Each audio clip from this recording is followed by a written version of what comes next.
بسم اللہ الرحمن الرحیم۔ مباشرت کتنے عرصہ میں کرنی چاہیے؟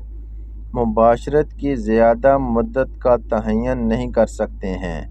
جیسا کہ ہم نے پیچھے ذکر کیا ہے، ہر شخص کے حالات و کیفیات و قوت الگ الگ ہوتی ہیں، اس لیے ہر شخص کو اپنی طاقت و قوت کا پورا خیال رکھنا چاہیے۔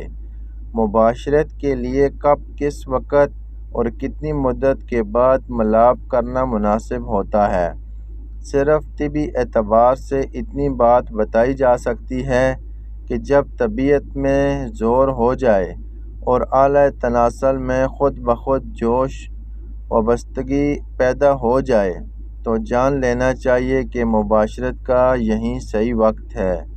اگر انسان بالکل درمیانی طریقہ کے مطابق چلے تو لمبے عرصہ زندگی تک فعال مباشرت کی لذت سے محروم نہیں رہ سکتا۔